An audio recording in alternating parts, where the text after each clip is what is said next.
The winter before I started to school, my sister Lillian taught me and my younger brother Toby our ABCs and how to read from the Dick and Jane books. Toby learned his ABCs before I did, but I learned the words first.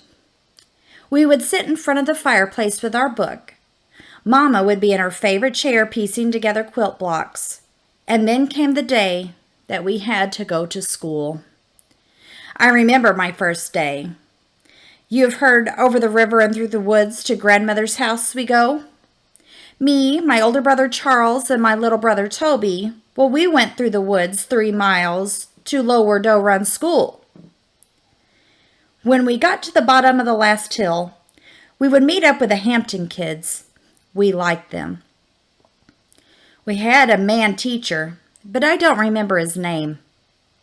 I hadn't been in that place a half hour before I got a bad headache, and the teacher said I could go home. So back through the woods to Mama, my brother took me. Needless to say, I didn't have a headache, and as my luck was still with me, I also didn't get a switching when I got home. To my surprise, the next day went quite well. The teacher asked me if my headache was better, and I just smiled and said yes. I had a pet peeve at this time, not that I had ever heard of a pet peeve, and that was those penny pencils. I've never seen such things to write with. The lead was so hard you couldn't see what had been put in our big Indian chief notebooks. They should have been outlawed years prior to my coming in contact with them. The school building is still standing today. It's now a church. One of my school friends goes to services there. Well, school days came and went, and it wasn't so bad. Then, a year or two later, Dad had us transferred to another district at Bethlehem. We still had to walk to school, but sometimes we could catch the moose on the railroad and ride it. Now, this was quite an experience. The schoolhouse was a small white frame building set in a clearing. It was only one room with a potbelly stove. No electricity, no running water. We had a well and an outhouse. We each had a desk that had a little drawer inside for our books. I was in this school until about 5th grade, and I played volleyball. One day our teacher, Mr. Gibbs Smith, said we were going to Ellington to play a game on an inside court. Now, this might have been the reason things didn't go so well. We got beat, and we didn't try that anymore. This building is still there too. Now it has a kitchen in it, and it's used for community dinners and meetings.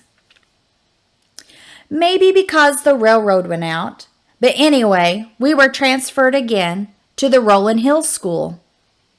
My teachers were Catherine Grisham, Madge Pyers, and Imogene Smith. Now we could ride a bus. Our drivers were Tony Mann and Bill Roderman and Marvin Goodson, who was fat.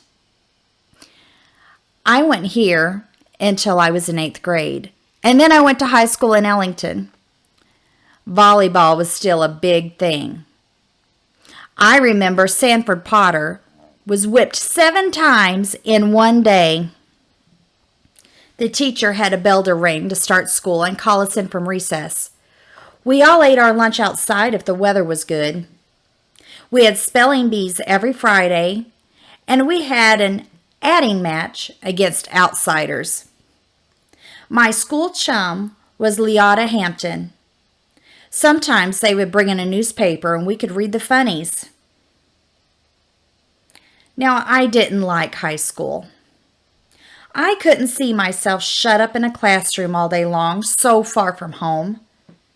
I was the outdoorsy type, climbing hills and finding rocks and flowers, finding patches of moss and climbing my fruit trees.